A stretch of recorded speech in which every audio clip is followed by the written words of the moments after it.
Meus irmãos, boa noite a todos. A graça e a paz do nosso Senhor e Salvador Jesus Cristo seja com todos nós. Amém?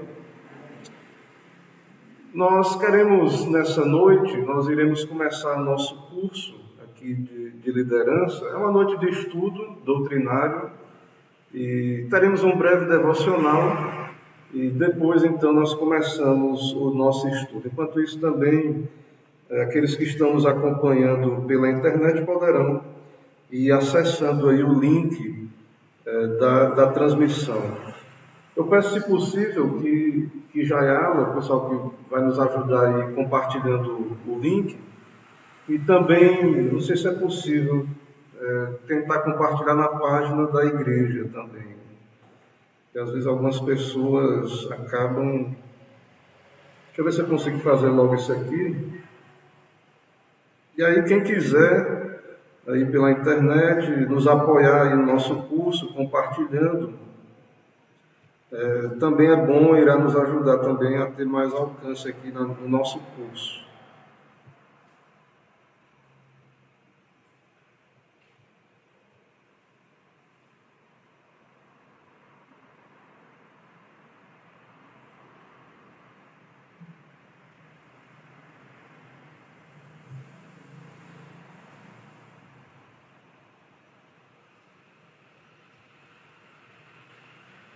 Irmãos, então vamos orar, vamos começar orando ao Senhor. Curva a sua cabeça, oremos ao nosso Deus. Santo Deus, nosso Pai, louvado, exaltado, bendito seja o nome do Senhor em toda a terra, também pela tua igreja que o Senhor estabeleceu, pela tua soberania, através do teu Filho, da doutrina dos apóstolos também, dos enviados do Senhor Jesus. E o Senhor tem sustentado, ó Pai, a tua igreja até este dia. E queremos pedir ao Senhor que abençoe esse momento de estudo, dessa doutrina bíblica, da liderança cristã. E também nos recebe por meio de Jesus nessa noite. Perdoa os nossos pecados, fala aos nossos corações também pela tua palavra. Que o nome do Senhor Jesus seja exaltado. Em nome dele oramos, agradecidos. Amém. Irmãos, abram em 1 Timóteo, capítulo 3, verso 1. Primeira carta de Paulo a Timóteo, capítulo 3, versículo de número 1.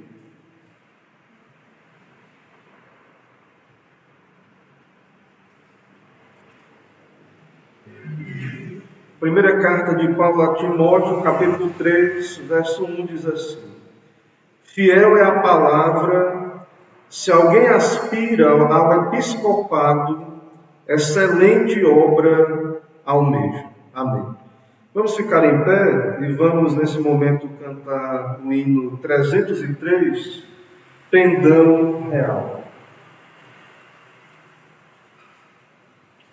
Saudando aí também nossos irmãos aí na internet, presbítero Romeu, Isvanildo, irmã Zuleide e outros aí. Vamos cantar então, irmãos, hino 303. Um pendão real vos entregou o Rei, a vós, soldados seus, corajosos, pois em tudo defendei, marchando para os céus, com valor, sem temor, por Cristo prontos a sofrer, bem alto erguei o seu pendão, firme sempre até morrer. Eis formado já terríveis batalhões do grande usurpador. Revelai-vos hoje, bravos campeões, avante sem temor, com valor, sem temor, por prontos a sofrer, bem alto erguei o seu pendão, firme sempre até morrer. Quem receio sente no seu coração e fraco se mostrar, não receberá o eterno galardão que Cristo tem para dar. Com valor, sem temor, por Cristo prontos a sofrer, bem alto erguei o seu pendão, firme sempre até morrer. Pois sejamos todos a Jesus fiéis e a seu real pendão. Os que da vitória colhem os lauréis, com ele reinarão. Com valor, sem temor, por Cristo prontos a sofrer, bem alto erguei o seu pendão, firme sempre até morrer. Amém, irmãos? Poder sentar. Irmãos, vou pedir para o nosso irmão Emerson fazer uma oração, nos preparando para o estudo da palavra.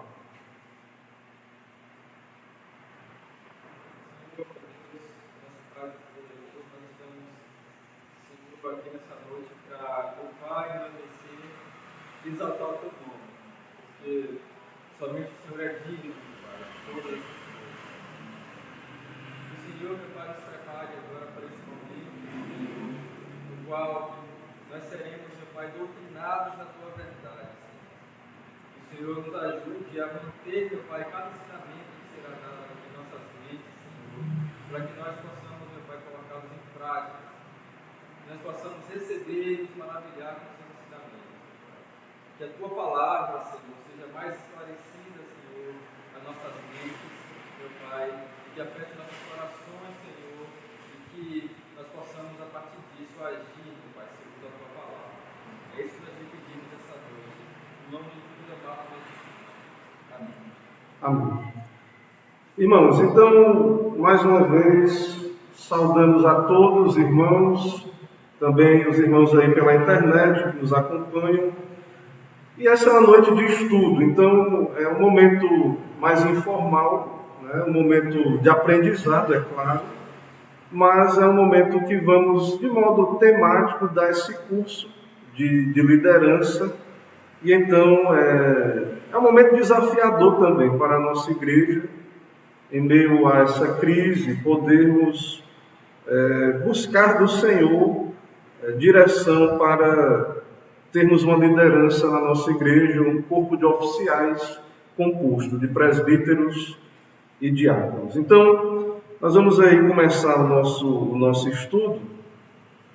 A ideia é, nas próximas quintas-feiras, estar juntos aqui tratando então desse tema. Irmãos, o texto base da lição é 1 Timóteo 5:22. Está aí projetado também. Quem quiser acompanhar lendo ou abrir a sua Bíblia, fica à vontade. 1 Timóteo 5:22 diz assim: a ninguém ponhas precipitadamente as mãos, não te tornes cúmplice de pecados de outrem, conserva-te a ti mesmo puro. Então, nós vivemos num tempo que há crise de liderança, a crise, e aí falando de liderança bíblica, né? Tem a ver com masculinidade. Há uma crise de liderança e há também uma banalização dos ofícios da igreja. Então, as pessoas acham que ser um pastor, um presbítero, um diácono, não exige qualificações, né? Como se não fosse algo que exija vocação, um chamado do Senhor. E as pessoas olham para a igreja e muitas vezes esses cargos são desejados, mas sem um olhar piedoso. E Paulo então diz a Timóteo aí, a ninguém imponhas precipitadamente as mãos. Então às vezes a igreja está precisando, tem poucos presbíteros, estamos aí com poucos diáconos, e aí muitas vezes a igreja pode se precipitar, e não é o nosso propósito aqui. Nosso propósito é fazer tudo para a glória de Deus, é orarmos, é sermos instruídos sobre esse assunto e buscarmos no Senhor direção para as nossas vidas e para a vida da nossa igreja. Certo? Então, irmãos, a igreja, aqui então, esse material, eu vou começar a expor aqui a nossa aula. Esse material, ele foi traduzido pelo reverendo Everton Tokashi. Eu transcrevi aí para a nossa classe aqui. E é um material de um pastor presbiteriano, não lembro agora o nome dele, mas depois eu posso trazer a citação do texto, né? Existe esse texto, foi traduzido, então nós vamos usar esse material aqui juntamente com outros à medida que formos caminhando. Então, nesse primeiro ponto aí, nós vamos tratar nesse slide aí do risco da igreja de imitar o mundo, né? E claro, nós vivemos no mundo e existem informações até boas lá no mundo, né? Áreas científicas, estudos de administração, né? Há várias áreas que as ciências humanas aí se desenvolveram, mas nós temos que ter cuidado, irmãos, porque a igreja é uma instituição divina e humana, é claro, mas a base da igreja é a palavra. Então, às vezes, irmãos até bem intencionados querem impor uma visão administrativa na igreja. Ou na hora de participar desse processo de eleição, de indicação de candidatos, e então muitas vezes se aponta pessoas e não se pesa a questão espiritual, a questão vocacional. Então muitas vezes se aponta apenas a formação escolar, se a pessoa é simpática. Claro que isso é um dom maravilhoso, né? Se a pessoa tiver simpatia, mas pode ser que alguém que tem um temperamento mais tímido tenha vocação para exercer o presbiterato ou outra função, né, de ofício público da igreja. Então, muitas vezes nós escolhemos pela educação, pela simpatia, ou então, às vezes, posição social. Então, aquele irmão tem condição financeira, ele é bem sucedido lá na sua empresa, lá no seu trabalho. Então ele vai dispor também de habilidades ou de tempo para trabalhar na igreja e servir nos ofícios da igreja. Então, para muitas pessoas, na hora de votar, muitos cristãos, eles olham tão somente para esse tipo de virtude, de característica, que é o que se vê lá fora. Então, na sociedade secular, o que é que se pesa na hora de escolher alguém para uma função de gerência, de liderança? Se pesa o currículo, né? Se pesa as virtudes que aquela pessoa, porventura, tenha. Mas, irmãos, a igreja ela é uma instituição divina e humana. Cristo, nós vamos ver um texto aí de Efésios 4, mais na frente um pouco, mas o fato é que ali é dito que ele concedeu à igreja vocações, dons para o ministério. Os ofícios que nós cremos hoje, ordinários da igreja, o ofício de pastor, o ofício de presbítero, e o ofício diaconal. Então nós cremos que Cristo ainda hoje chama homens para o seu serviço, para o ministério. É o ministério de presbítero e o ministério diaconal também. Então, nós estamos aqui para sermos preparados, instruídos como igreja a entender de modo bíblico essa questão dos ofícios e das vocações. Então, a questão dos oficiais da igreja é uma questão da maior importância para a vida da igreja. A decisão, quem será o pastor, né? a eleição pastoral também, não é o tema aqui, a gente vai falar de presbítero e diácono, mas o pastor também é um ofício da igreja, é um presbítero, e a nossa igreja elege pastores. E quando chega esse momento da eleição, essa é uma decisão importantíssima. E muitas vezes a igreja até sente o peso na questão da eleição pastoral, mas quando é para eleger presbíteros e diáconos, muitas vezes podemos ignorar a importância desses outros ofícios. Mas, irmãos, é essa liderança que irá conduzir a igreja, que irá nos supervisionar como igreja de Cristo. Então, como estudamos aqui em Hebreus, lá no capítulo 13, que nós devemos então ser submissos aos nossos guias. E então, nós devemos escolher bem, porque essas pessoas que vão nos representar irão nos pastorear, irão nos liderar. Então, a igreja ela não pode menosprezar esse momento da eleição, da preparação, porque depois são estes que vamos dever obediência. Né? Claro, obediência de acordo com as Escrituras, de acordo com aquilo que é bíblico. Mas essas pessoas ocuparão as funções, os cargos da igreja. Então, esse procedimento de eleição é muito importante. E o erro aqui é muito grave. Se errarmos como igreja neste ponto, se escolhermos pessoas sem vocação, sem os dons, isso pode ser uma tragédia para a igreja, um desastre. A igreja pode se tornar algo, um fardo para a igreja. Ter que suportar aquele mandato daquele irmão que não tem vocação, que não é chamado para aquela função, e então será muito prejudicial para a igreja de Cristo, para nós como igreja de Cristo. Então, o propósito dessas aulas, dessa classe, é prover ensino básico da Escritura acerca de como escolher homens de Deus para a obra do ministério. Certo? Então, esse é o propósito da nossa classe aí. Qual é o procedimento? Então, isso não pode ser feito de modo leviano. Não pode ser feito de qualquer jeito. As pessoas olham para nós que estamos aqui, né, acham que pastor é qualquer um. Até tem uma brincadeira, né, que diz que o chamado para o ministério o indivíduo estava lá, não servia para nada, não fazia nada. Aí um pastor mais velho chegou para o jovem: e aí, meu jovem, você está fazendo o que aí? Nada, estou desocupado aqui. Não quer vir ser pastor, não? Quer ir para o seminário, não? Então, existe uma cultura, né, de que acha assim, aquele jovem que não serviu para ser nada, para ser um médico, um advogado, outra função nacional, não, esse aí vai para o ministério ser pastor.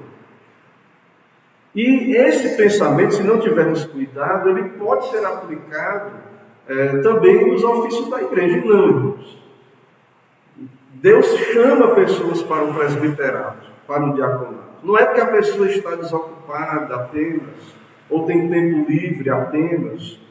Né? Claro que pode acontecer, no caso da pessoa estar disponível, né, na questão do tempo, pela providência de Deus, mas isso não é o critério determinante.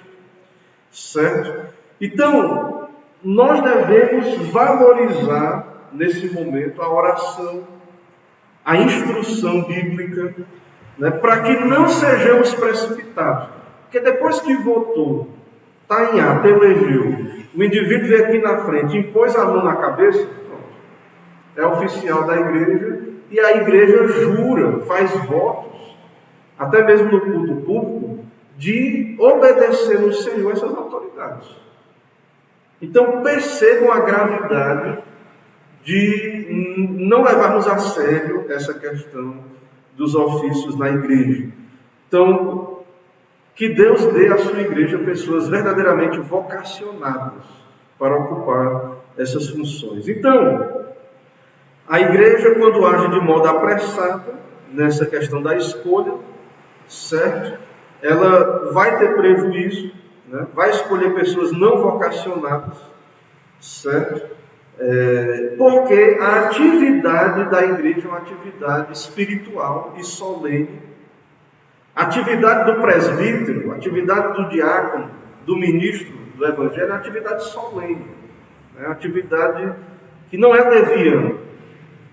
É você exortar as pessoas, é você resolver conflitos, briga de marido e mulher, a confusão dentro de casa, vai o pastor para poder conversar, ouvir, resolver aconselhar pessoas. Então isso não é um trabalho solene. Esse é um trabalho que exige preparo. Que nós vamos ver aqui, para nós presbiterianos, nós entendemos que essas pessoas exigem preparo. Não desprezamos o ministério leigo. É claro que tem pessoas que não vão para o seminário e que vão servir ao Senhor de alguma maneira na igreja.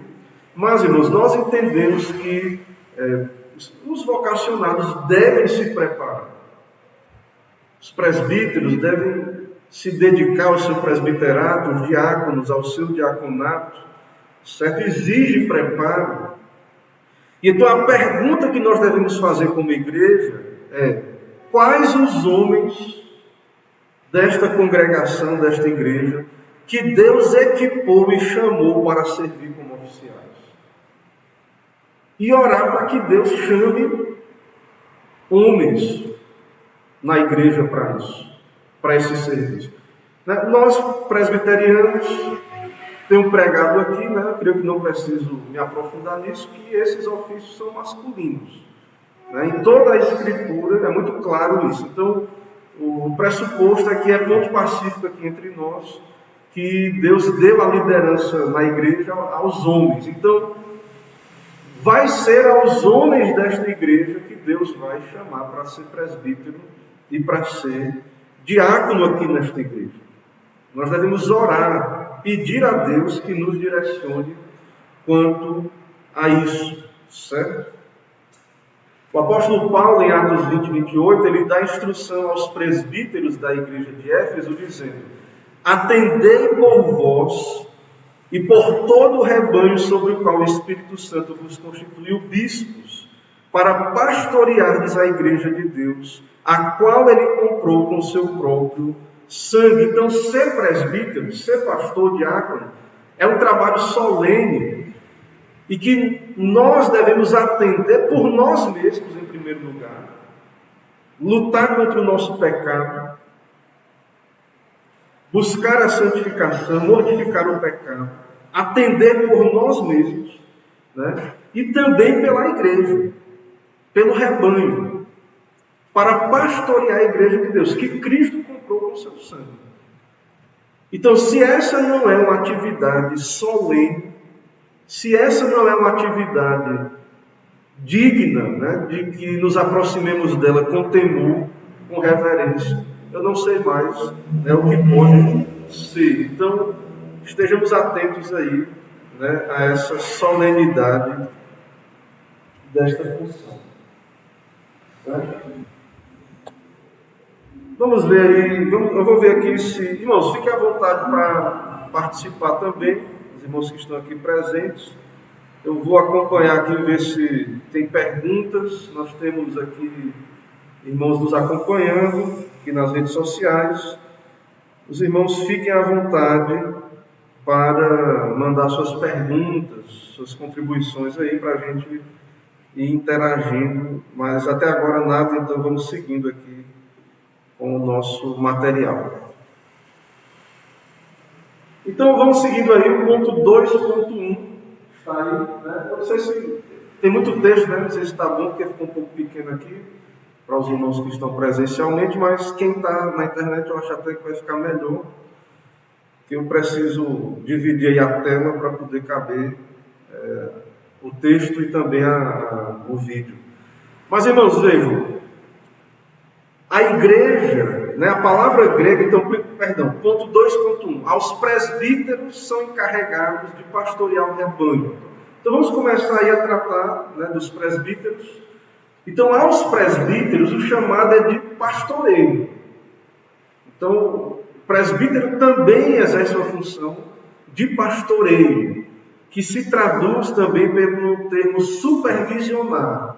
A palavra bispo também tem esse significado, certo? Então, isso traduz o cuidado, a supervisão dos presbíteros para com a igreja, né? O Paulo fala a Tito aí desse chamado, né, dos presbíteros da igreja lá na ilha de Creta, e Paulo chama esses presbíteros de supervisor ou bispo, certo? Então, o pastor, tanto o pastor docente, né, o que ensina, o que prega, quanto os presbíteros regentes, eles têm essa atividade de supervisão, de cuidado espiritual do rebanho. Então, a igreja muitas vezes só quer receber uma ligação do pastor, mas o presbítero também se envolve nessa atividade. É claro que é bom quando recebemos a ligação do pastor, etc., mas aqueles que irão ocupar o presbiterato, eles podem também lhe ligar. E você não deve se assustar se ele perguntar como é que está a vida espiritual, está tudo bem. Mas você pode se aconselhar com um presbítero também, da mesma maneira. Então, o pastoreio da igreja está na mão do conselho dos presbíteros e eles também exercem essa função. Então, as funções de presbíteros são sérias e exigentes e exigem vocação. Exige vocação. Presbítero não é só tomar decisões administrativas. Há um chamado para o presbiterato. Né? Muitos jovens até cogitam, né, a ideia de ir para o seminário. Alguns jovens acabam cogitando e também deveriam cogitar a possibilidade de ter vocação de ser um pastor local, um presbítero. Um presbítero, irmãos, é um pastor da igreja local. O pastor, ele acaba... pode ser que o pastor permaneça numa igreja a sua vida toda, nada impede. Mas o pastor, ele acaba tendo essa questão, existem transições. Pode ser que Deus chame ele para outro campo. Então, é muito importante que a igreja tenha presbíteros locais, o treinamento da liderança local. Quando nós estudamos a história das missões, uma grande crítica sobre os missionários é que eles não preparavam a liderança local. Quando eles morriam ou iam embora, não tinha ninguém para continuar a obra. Então é muito importante termos presbíteros fortes na igreja local. O pastor precisou se ausentar, ficou doente. Irmãos até que têm uma aptidão para pregar, para assumir o culto. Isso é muito importante para a igreja. É bom quando Deus levanta presbíteros numa igreja. Então, vamos orar para que Deus dê vocações, também para presbíteros. Então, nem todos vão para o seminário, nem todos vão para o ministério de tempo integral. E algumas pessoas vão ser chamadas para exercer o presbiterato na igreja local. E é algo nobre. Como lemos aí, em 1 Timóteo capítulo 3, verso 1, se alguém almeja o episcopado, excelente obra almeja. Então é algo que o jovem deveria cogitar, também aqueles que são mais velhos, que estão na igreja, são homens piedosos, crentes, deveriam cogitar também, orar a Deus, será que eu não tenho vocação para o presbiterato? Certo? Então isso é importante. Irmãos, Deus concedeu um governo para a igreja. Deus concedeu governo à igreja. Então, a congregação, a igreja, deve estar consciente de que Cristo, não é o propósito de Cristo deixar a sua igreja sem liderança. Tem uma galera aí desigrejada na internet que tem ódio dessa coisa de igreja, desigrejados. E eles acham que todo líder religioso é alguém que está ali explorando as pessoas, oprimindo, se locupletando, locupletar, enricando. Acho que todo líder religioso está enricando nas costas dos membros. E pessoas que odeiam a igreja visível. Pessoas que atacam, que na verdade elas têm uma certa repugnância até quando você fala de igreja. Mas o fato, irmãos, é que, lendo as Escrituras, lendo o Novo Testamento, ali as cartas pastorais, é muito claro que Cristo deixou a sua igreja e que é o propósito de Cristo que haja liderança na igreja. Efésios 4, de 11 a 12, nós lemos lá que Cristo subiu ao céu, levou cativo ali o cativeiro, né? O texto aí explica dizendo um exército de homens, das quais ele é proprietário, por havê-los redimido, e que dentro dessa multidão Cristo selecionou alguns para dar-lhes dons para a igreja. Então, todos os crentes são salvos por Cristo, os eleitos, toda a sua igreja. E destes eleitos, da multidão destes eleitos, Cristo escolhe alguns para o ministério, né, de presbíteros e diáconos. Alguns serão, claro, presbíteros docentes, o ministério da palavra, e outros presbíteros regentes, mas ambos presbíteros, pastores da igreja, e outros diáconos. Eu estou falando dos dons para o ofício da igreja. Claro que eu creio que há outros dons, a hospitalidade, outros dons, que cremos dons ordinários, né? Que a igreja possui, que cada crente deve exercer, então, os seus dons, né? Ser aquele que evangeliza, e cada dom que Deus der ao seu corpo. Mas o fato, irmãos, é que Cristo, Ele chama líderes, Ele institui oficiais na sua igreja. Alguns dos redimidos foram escolhidos por Cristo para servir na igreja, na posição de pastores e mestres. Lembre que Paulo é um eleito, mas ele, além de eleito, foi chamado para apostolado. Ele tinha uma vocação dupla. Foi chamado para ser de Jesus, para ser um salvo, para ser da família de Deus, e foi chamado para o ministério de apóstolo, no caso dele. Então, a ideia é justamente essa, que dentre os salvos, Deus vai chamar homens para servir na sua igreja. E aí, o que a igreja pode fazer? Orar. Nós devemos orar para que Deus confirme essas vocações, para que a igreja possa identificar as vocações, para que esses vocacionados sejam indicados eleitos, ocupem o seu posto na igreja e possam servir como presbíteros, como pastores e mestres da igreja.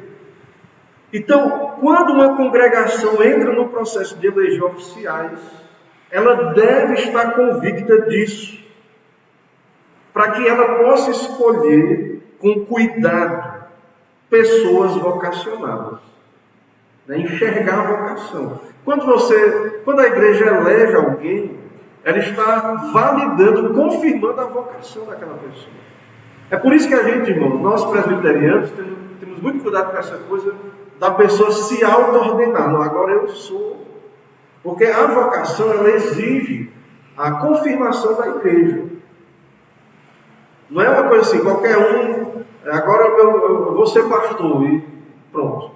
Eu vou ser presbítero. Você não funciona assim. Pelo menos igrejas sérias, igrejas bíblicas, elas tratam esse assunto com a solenidade, a seriedade que exige. Então, nós chamamos, como crentes bíblicos reformados, nós chamamos a casa à ordem nessa questão. Não é de qualquer jeito, não é qualquer um. É uma questão que exige oração, exige estarmos atentos quanto a isso, porque não vai aproveitar nada pessoas não vocacionadas ocupando as funções. Se Cristo não nos enviou, nós não temos autoridade para ir, para cumprir o ofício. Veja lá que Paulo, sempre quando ele está pregando, ele começa as cartas falando da vocação dele, chamado para ser apóstolo. Então, se Deus não me enviou, qual a autoridade que eu tenho para ir? Lembra de Moisés? Moisés quis ser o libertador de Israel. tinha 40 anos nos coros já, mas não tinha vocação. Passou mais 40 no deserto para poder depois, na hora que Deus quis chamar ele.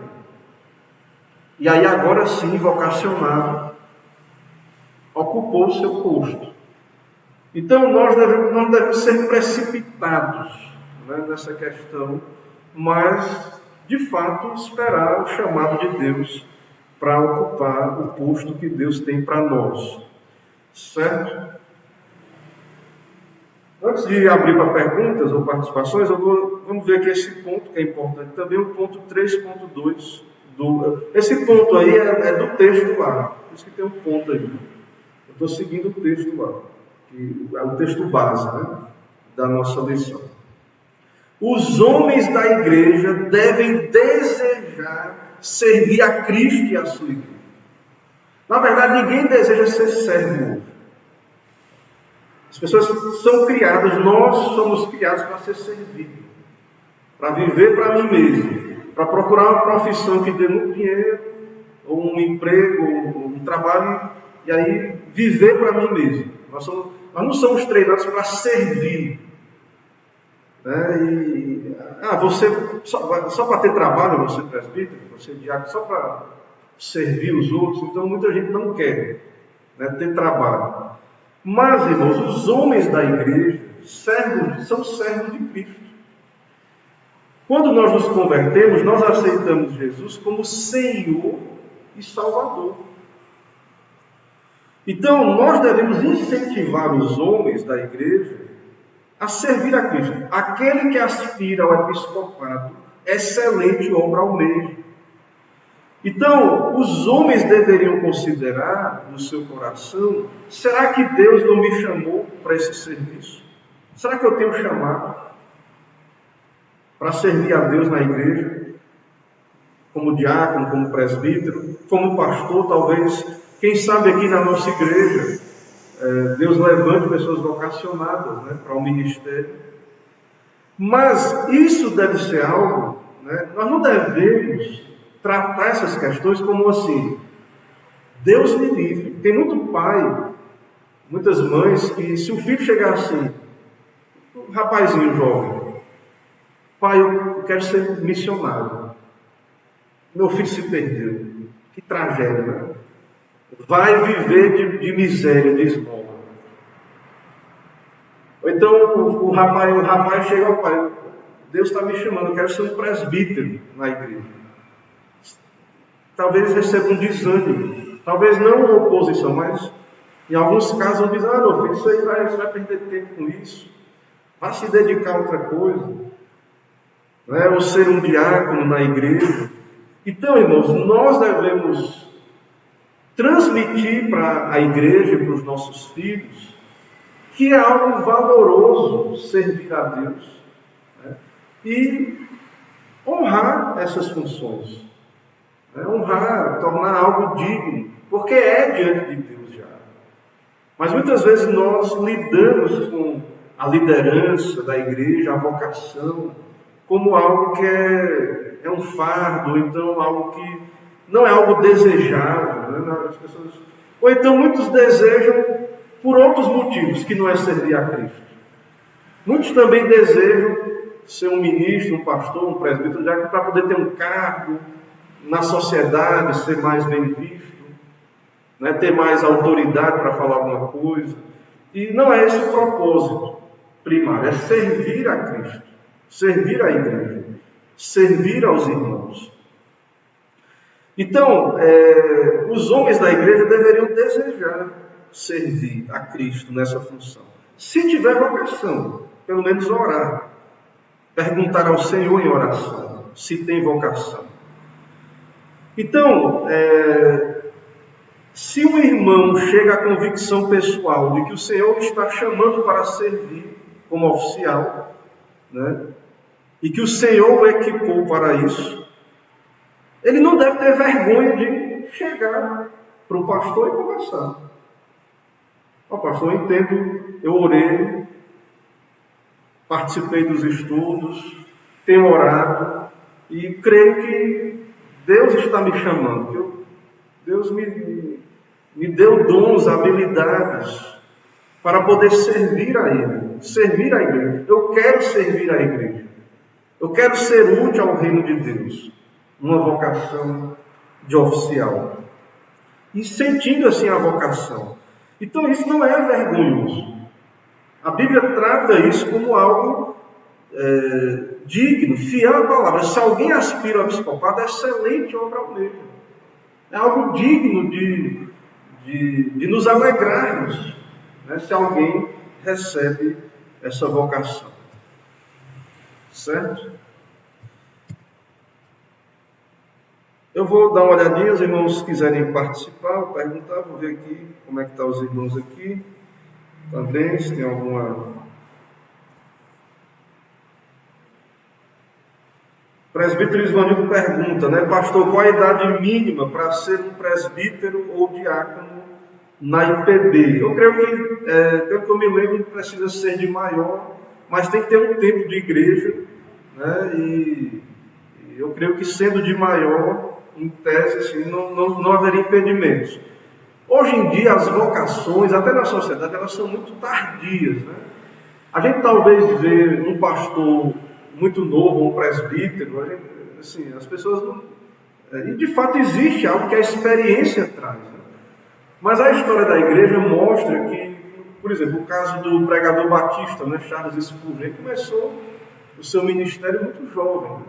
Se eu não me engano, começou a pregar com 16 anos, com 18 já estava pastoreando uma igreja grande. Né? Claro que não no começo, mas... o seu ministério, desde o começo, foi um ministério muito abençoado e ele foi bem jovem para o ministério. Então, a vocação, ela não tem muito a ver, né, apenas com... Claro que a experiência da maturidade é ótima e é bom também, quando Deus chama pessoas maduras, e Ele chama também. Mas há alguns jovens que Deus pode chamar para a função de presbítero. Então, esse jovem, é claro, ele vai ter que ser bem tutelado, né? Ele vai precisar desenvolver essas habilidades, a maturidade cristã, e não pode ser neófito, que é uma coisa que nós vamos ver lá na frente, né? Ser jovem não pode ser sinônimo de ser neófito, né? Novo na fé, imaturo, e tem pessoas jovens que não são neófitos, e já tem a sua maturidade. Mas aí vai depender da vocação de Deus para esse jovem. Mas, viu, presbítero, depois eu vou trazer detalhes da nossa Constituição, aplicar a nossa Constituição, não trouxe hoje, mas eu vou trazer esses detalhes aí, constitucionais, para a gente tratar também, ok? Então foi boa pergunta, fica aí para a gente trazer o artigo da Constituição que trata do assunto, e responder, né, com embasamento constitucional essa questão aí da idade. Né?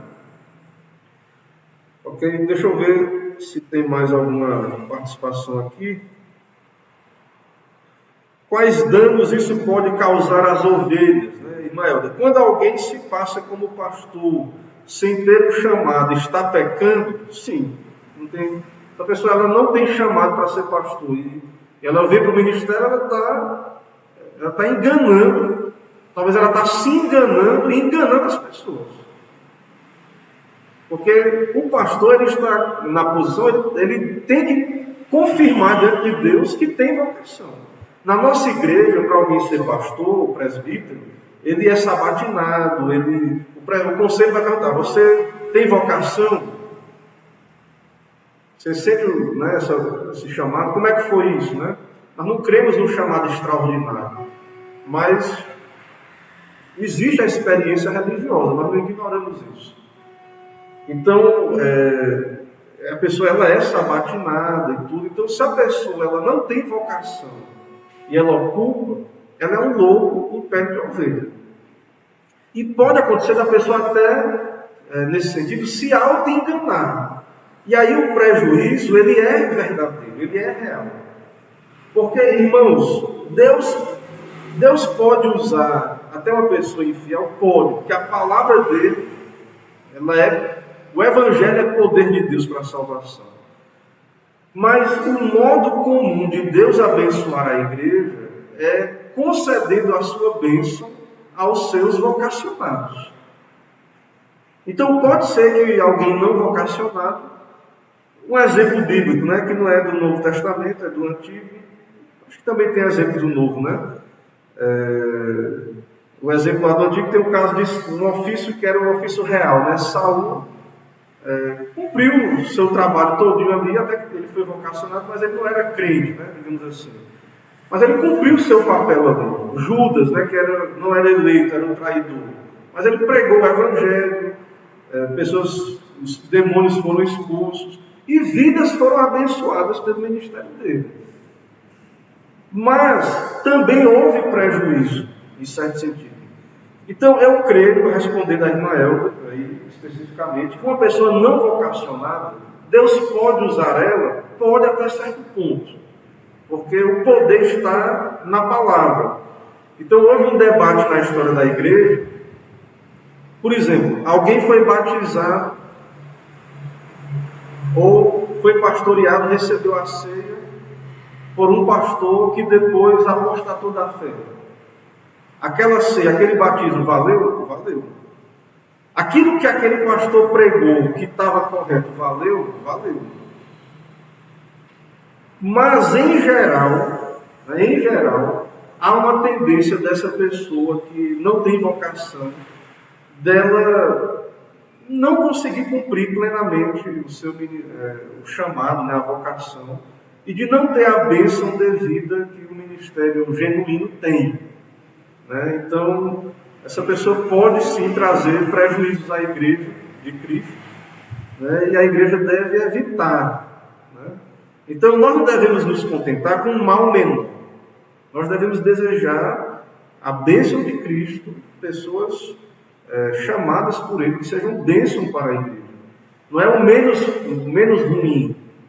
Né? Não. Queremos desejar pessoas para a igreja, pessoas de fato tementes a Deus. Então, essa pessoa não vocacionada depois pode abandonar o ministério, pode escandalizar o evangelho, né? Ela pode não ter a verdadeira vocação da pregação, de ter ali a habilidade de cumprir a sua vocação corretamente. E isso também é um presbiterato. Essa pessoa pode agir de modo carnal e de modo que traga prejuízos à igreja de Cristo. Certo? Então os homens devem desejar servir a Cristo. Sim, Gabriel, por favor.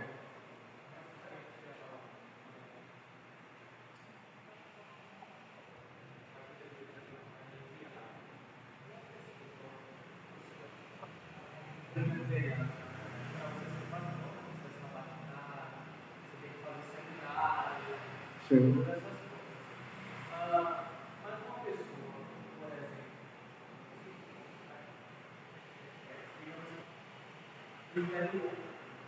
E nesse interior, nessa cidade que ela mora, não existe uma igreja que prega o verdadeiro evangelho, não existe uma igreja cristã.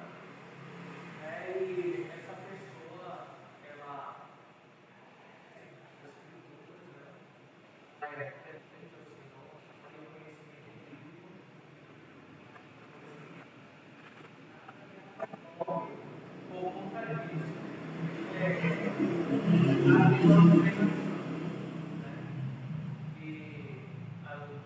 através dessa pessoa, outras pessoas começam a conhecer o verdadeiro evangelho. E aí, nós poderíamos considerar essa pessoa como pastor. Sim, eu não sei se os irmãos ouviram aqui também. Gabriel perguntou do caso de uma pessoa que está no lugar e não tem uma igreja fiel às Escrituras, e ele tem um conhecimento bíblico, começa a pregar, a evangelizar, abre uma congregação, né, e acaba assumindo funções pastorais, né, ou até mesmo, porque na verdade, irmãos, na cultura aí fora, né, até alguém vai lá, começa a pregar na internet, ou faz um trabalho desse, a sociedade já começa, né, a lavar o pastor, Mas nós não estamos falando isso, nós estamos falando da questão oficial da coisa. Então, assim, é possível alguém uma pessoa dessa ter uma vocação? Sim. Só que o que estamos enfatizando é que o reconhecimento da vocação passa pela igreja. Então, pode ser que essa congregação, né, seja aquela que vai validar esse ministério. Só que quando isso é começado assim, do nada, sem vínculo nenhum com nenhuma igreja, nenhuma outra denominação, nenhuma igreja visível, isso se torna mais difícil para nós, né? Porque assim, surge do nada, né? Então, na nossa denominação, como você bem falou, tem a questão dos concílios, tem o conselho local, tem a assembleia que elege, tem o conselho, tem o presbitério, tem o sínodo. Então, há instâncias. Então, quem é que vai fiscalizar? Qual é a instância que vai fiscalizar se essa pessoa tem vocação mesmo? Agora, nada contra alguém que está num lugar que não tem igreja, começar a evangelizar, começar um trabalho na sua casa. Talvez ali o trabalho cresça.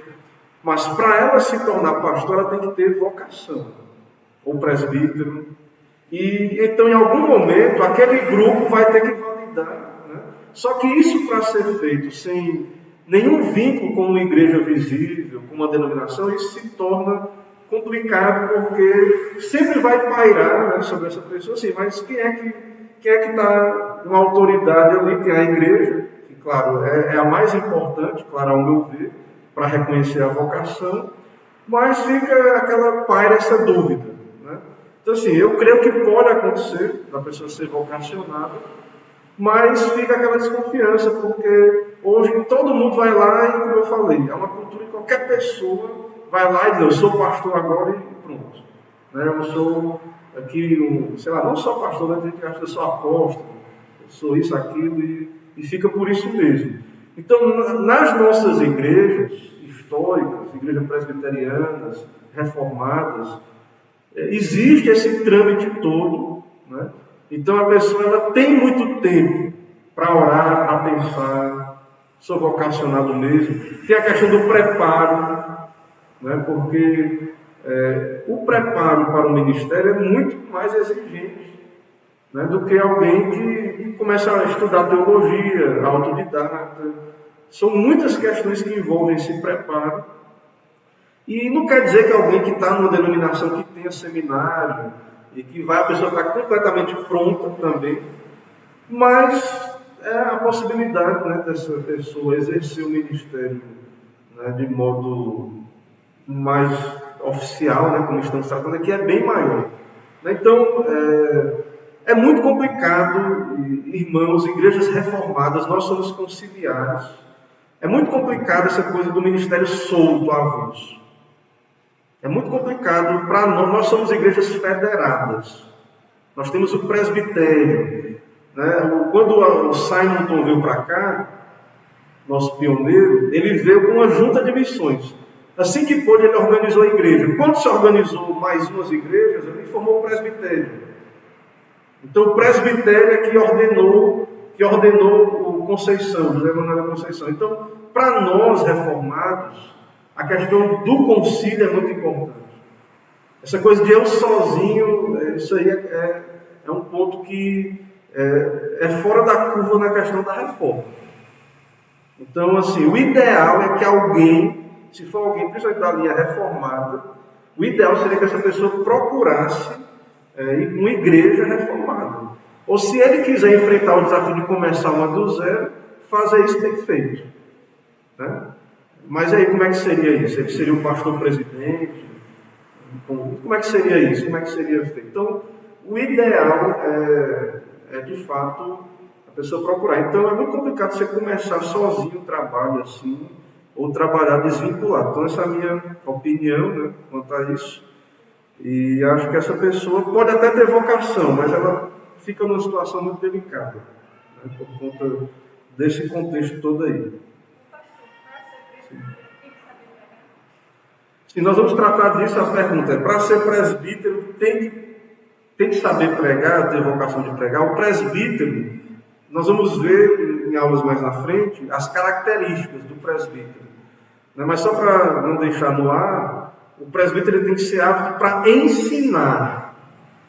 E na tradição reformada, ensinar não é idêntico a pregar. Então, todo presbítero deveria ser apto para ensinar. Então, ensinar pode ser uma pessoa, 2, 3, 10, uma sala, mas tem presbíteros que não têm vocação de pregar no culto público. Então, assim, ele não deixa de ser presbítero. Agora, o presbítero tem que ter conhecimento doutrinário, tem que ser apto para ensinar. Né? Tem que liderar a sua casa, ensinar a sua casa, né? Poder aconselhar um irmão, ensinar talvez uma classe ali. Mas nós vamos ver isso com detalhes nas qualificações. O possível oficial não é aquele que nunca em sua vida pensou em servir a Cristo e a sua igreja na posição de oficial, até o momento em que alguém o indica para tal ofício. Então, começa o período de indicação. Aí tem as pessoas começam a querer indicar qualquer pessoa. Aí tem aquele irmão que nunca nem pensou em ser oficial. Dificilmente essa pessoa tem vocação. Porque isso é algo, como estamos falando, que exige maturação, oração e preparo. Certo? Então, em geral, ordinariamente, o presbítero é alguém que já está servindo na igreja, que já congrega, que já é presente nos cultos, que já tem o costume de aconselhar, de fazer um trabalho, de dar um estudo, de evangelizar.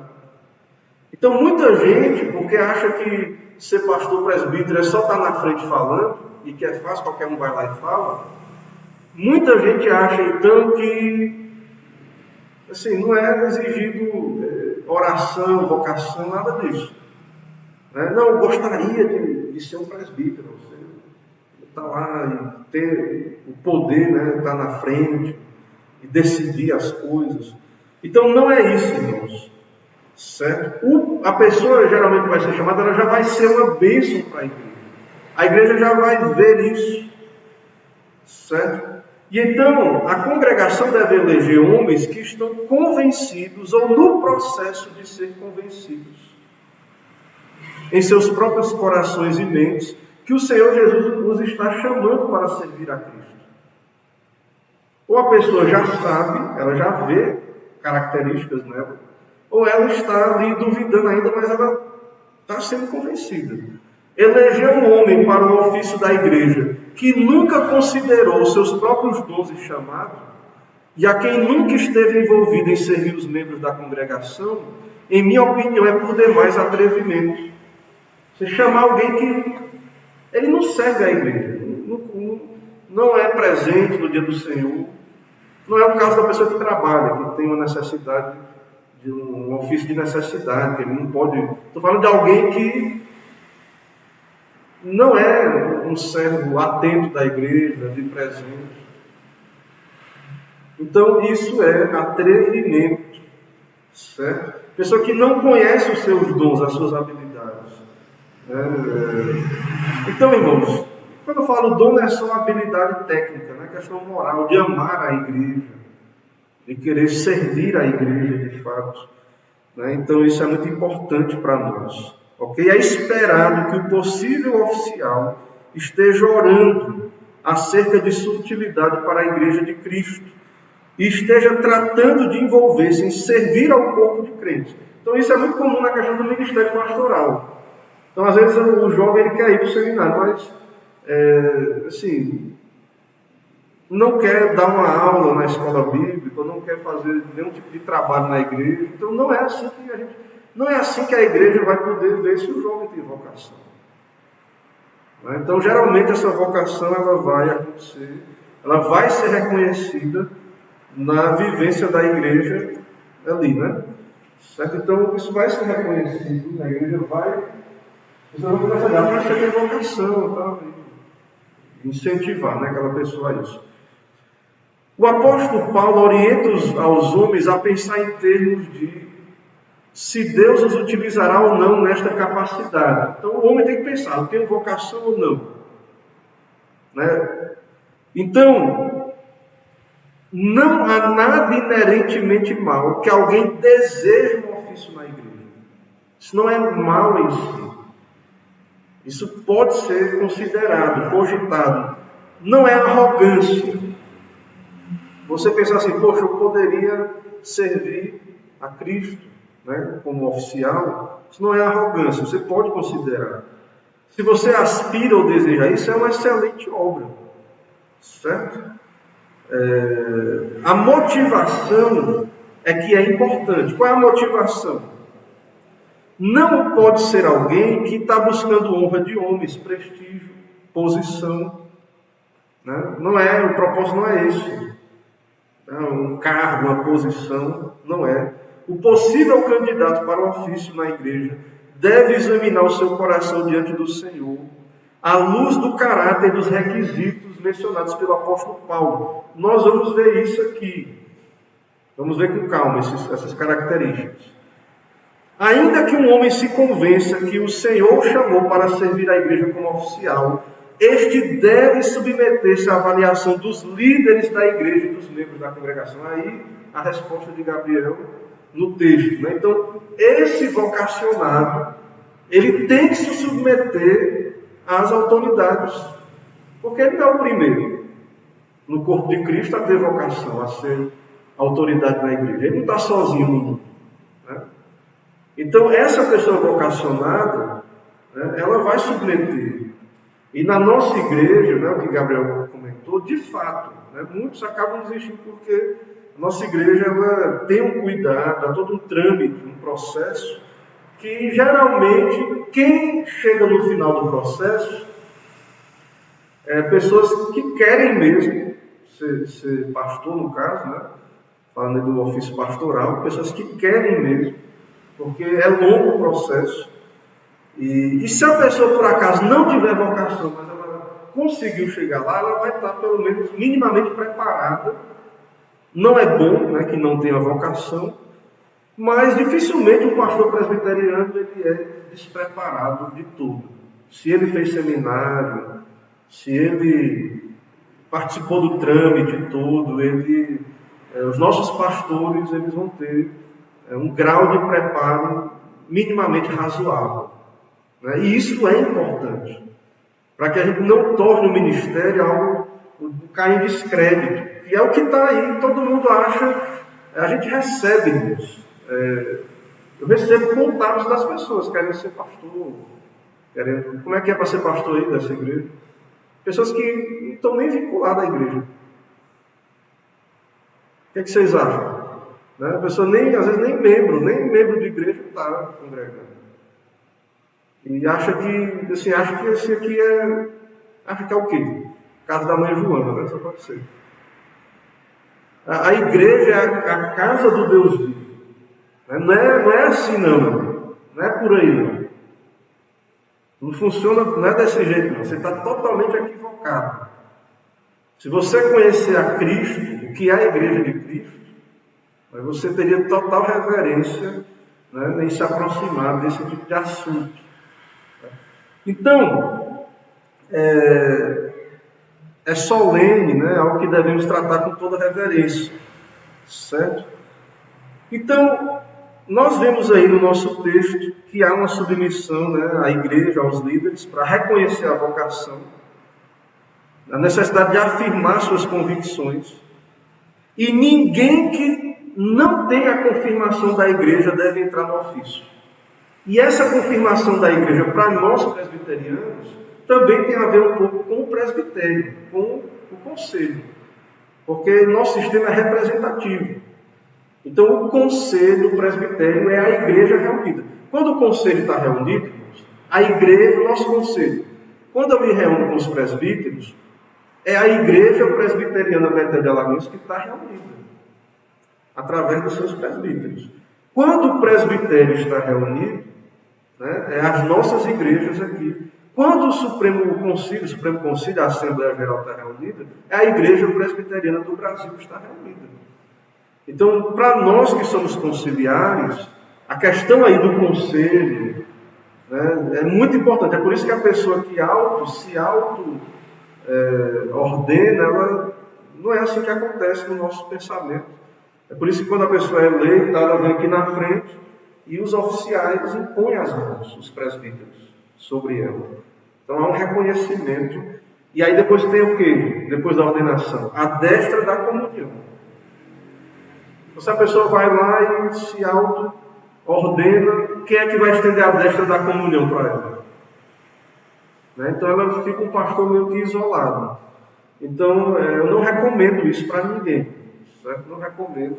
Não é porque assim, eu sou pastor já ordenado e quero proteger a minha bolacha, não. Não tem nada a ver com isso, não. É questão mesmo de convicção. Certo? Com todo respeito, né, a quem possa estar nessa posição, é uma questão de convicção, de entendimento mesmo, né, doutrinário. Eu não sei quanto tempo a gente já tem aí de aula, efetivamente, né, para também a gente não ficar muito longo na nossa lição. Né, eu não sei exatamente o nosso horário. Que horas são aí? Já está tarde, né? Já está ficando tarde. Irmãos, então eu vou parar aqui para poder a gente não ficar muito cansativo, certo? E não tem pressa, a gente vai voltar aqui na próxima quinta e vai continuar no tempo de Deus aí, sem pressa e tudo mais. Então, vamos ver só se tem mais algumas perguntas aí para a gente concluir. E aí, se não tiver, a gente termina aqui. Hoje na IPB não existe mais evangelista.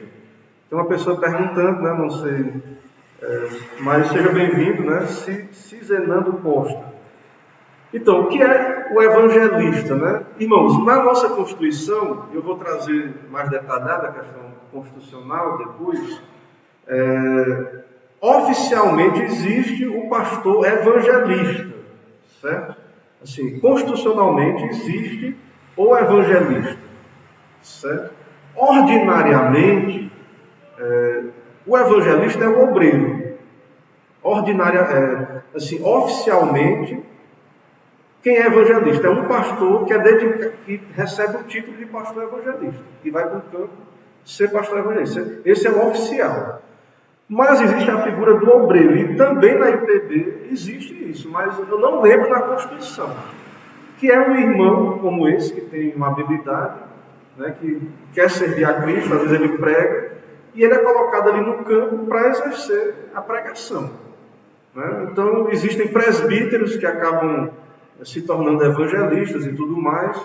Então, é importante essa questão, pensarmos nessa questão, é um desafio, né, para a nossa igreja, que trata muito de forma muito oficial, né, assim, no papel, é muito assim, tem que ter ofício, né, coisa desse tipo, mas é um desafio aí na questão missionária, né, a gente pensar aí essa questão. Mas existem pessoas exercendo o título, né? Você encontra irmãos sérios, pregadores, que não são pastores. E na junta de missões também, né, existe lá a figura do obreiro, que ele não é um pastor ordenado, ele não impetra a bênção, ele não ministra a ceia do Senhor, né, ele não batiza, mas ele é tipo o pastor que está plantando o campo, e ele recebe o título de missionário, esse que é da junta de missões.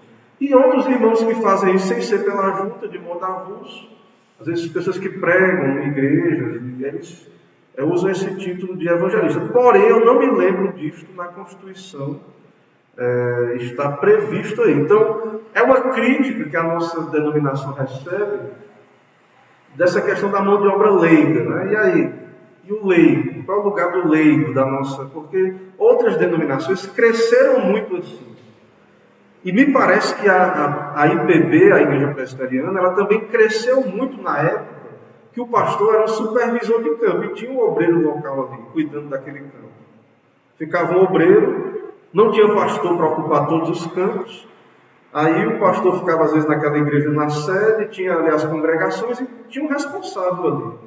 E aí o pastor vinha, batizava, fazia o trabalho, né, os atos pastorais. Então, em trabalhos que estão em crescimento, em trabalhos missionários, é muito comum essa figura do evangelista, da pessoa que está ali, o obreiro, ou missionário, né, e tudo mais. Porém, de modo oficial, se você for para o papel, essas pessoas, não sei se elas estão bem amparadas, né, na nossa denominação, e aí fica aí, né, como um assunto a se tratar, a se pensar como igreja, né? E aí os grandes aí que estão lá nos concílios, né, sempre, e aí tem que tratar disso aí. Né? Eu sou um pastor local, não ando muito nos grandes concílios aí da denominação. Posso até fazer algum documento, né, mas não sei, vamos ver aí. Mas o fato é esse aí, o que eu sei, a minha informação que eu tenho para passar é essa. Em relação às funções ministeriais, seja para o diaconato, o irmão Maxwell pergunta aqui. Em relação às funções ministeriais, seja para o diaconato, é necessário que o candidato subscreva em sua inteireza os documentos de fé da denominação, a pontos secundários e que não impedem a indicação do candidato? Sim. No papel e nos votos, sim.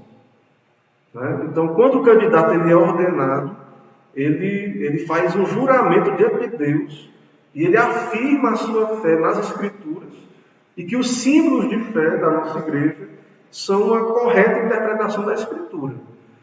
Então, o oficial, ele fez um voto, né, diante de Deus, um juramento diante de Deus da Assembleia, e ele é esperado dele fidelidade confessional, que ele conheça a doutrina da igreja e abrace. Então, se alguém não é reformado, não crê na nossa doutrina, né, o que eu posso dizer é não queira ser presbítero na nossa igreja. Né? Na verdade, assim, até para ser membro é meio complicado. Mas não adianta, a pessoa quer ser pastor presbiteriano e não crê na nossa doutrina. Então, assim, eu sou pastor presbiteriano, né?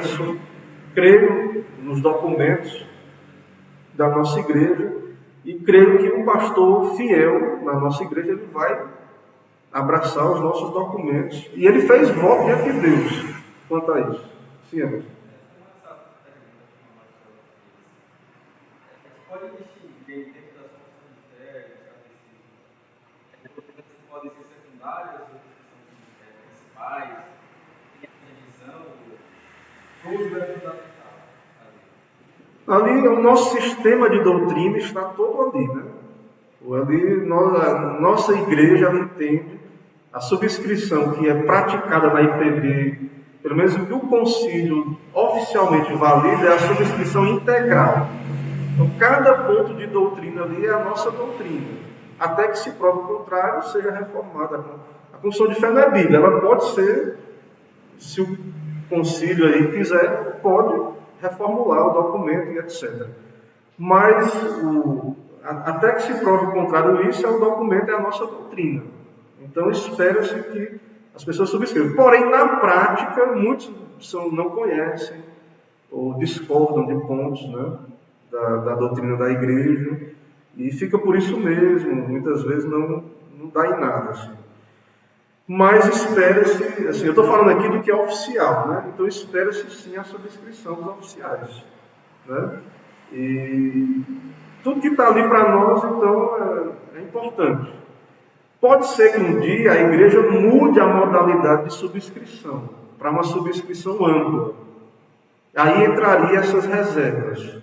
Aí poderia ter, vocês não, esse ponto aqui, né, há pontos na Trindade não abre mão, mas outros pontos aqui já posso ter uma reserva com outro ponto. Né? Por exemplo, da segurança da salvação, ou do magistrado civil. Né? Então poderia-se ter uma subscrição mais ampla. Mas no papel ainda não é. Eu acho que tem uma tendência, pode ser que a IPB caminhe para isso, né, um dia. Há muitos pastores e presbíteros que são mais amplos na sua subscrição. Porém, hoje, no papel é essa a condição da igreja. Né? Na prática não é, mas no papel é. Certo? Cizenando Costa repete, pastor, repita a pergunta. Há uns 20 anos eu via na IPB a figura do evangelista. Hoje não vejo mais. Por quê? Qual a formação era necessária para ser evangelista? Então, meu irmão, assim, se você não vê, pode ser que a gente concorde que tenham poucos evangelistas com esse título.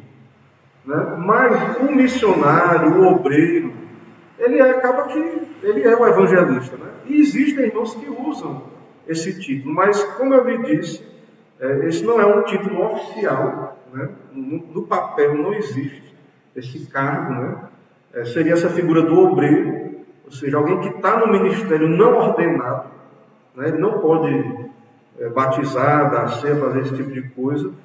E onde é que a gente vê isso, né? Qual é a formação? Você vai ver isso no IBN, Instituto Bíblico do Norte, que é há um curso lá que eu acho que é de 3 anos, e que não forma pastor. Instituto Bíblico do Norte e o IBEL, esses cursos, né? E outros cursos aí que são feitos, CPOs. Essas pessoas que fazem esse curso, elas não saem pastor, o presbitério não aceita esses cursos para que essa pessoa seja um pastor. Então ela vai ser um missionário, um obreiro, um evangelista. E muitos deles, o presbitério, quando ele quer ser pastor, o presbitério exige que ele vá para o seminário. Então, na minha época do seminário, tinha colegas lá no seminário que eles tinham feito o IBN e o IBEL, ou qualquer curso desse, e tiveram que fazer o seminário. Por quê? Isso que eu estou lhe dizendo. Essa função não é uma função oficial dentro da igreja. Essa função do evangelista, do obreiro, essa pessoa, ela está numa condição de um leigo, né? Mas a Constituição não ampara ela talvez como deveria. Então, talvez por isso que diminuiu, na minha opinião, né? Assim, respondendo ao irmão, talvez por isso diminuiu. Então, talvez quem quer mesmo ir para o ministério, ele está se encaminhando para os seminários ou para um curso de bacharelado. E essas pessoas que estão sendo obreiras, elas estão se encaminhando para os cursos de missionários, né? Eu quero crer nisso. Então, ou então a gente, quando tem alguém no campo assim, chama de obreiro. Então, é raro você ver alguém que usa o nome de evangelista, né? É por isso, assim, é o que eu entendo o porquê, né? Então, eu não sei se ficou claro aí, né? Mas respondendo na participação. Então, é um prazer, né, viu, Cisana, ter a sua participação, de todos que nos acompanham. Eu não respondo pela IPB, né? Não respondo pela denominação, sou um pastor presbiteriano. Então, assim, a minha resposta, ela não é em nome da denominação, né? Eu estou falando em nome da minha perspectiva, né? Daquilo que eu conheço dos documentos, certo? Então, eu espero, assim, a minha opinião, né? Espero que tenha sido clara, né? Satisfazendo ou não, assim, ao seu ponto, né? Mas é o que eu acredito. Então, não estou falando aqui em nome da IPB, né? Estou falando em meu próprio nome, como pastor presbiteriano, e em nome também daquilo que eu conheço em termos de documentos, certo?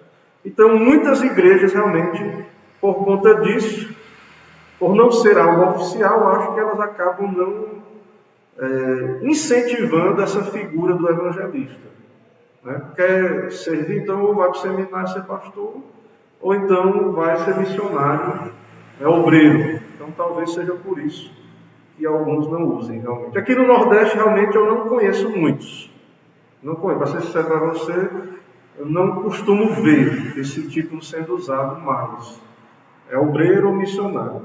Mas eu sei da existência em outras partes do Brasil, pela internet aí, de lugares e pessoas que usam esse nome, certo? Então, realmente houve uma mudança aí, pelo que a gente está vendo, né? Tem que ser analisado. Ok? Irmãos, já chegou nossa hora, eu vou encerrar aqui. Vamos orar para encerrar nossa transmissão. Vamos orar. Santo Deus, nosso Pai, muito obrigado por esse momento diante do Senhor, porque podemos aprender sobre estas verdades importantes para a igreja. Ó Deus, instrui a tua igreja, aplica a tua palavra aos corações e nos prepara, ó Deus, levanta vocacionados nesta igreja, nos dá a orar, nos dá a buscar da tua parte vocacionados, e que o Senhor levante esta igreja aqui em Alagoinhas, uma igreja saudável, bíblica, uma igreja, ó Deus, com uma liderança bíblica, uma liderança fiel a Ti, homens verdadeiramente vocacionados ao Senhor, ao ministério. Nos leve em paz, nos dá noite de paz, nos abençoa. É o que pedimos e oramos em nome de Jesus Cristo. Amém. Então, Deus abençoe cada irmão, encerrando aqui a transmissão. Irmãos, peço a paciência aí dos irmãos, quero pedir perdão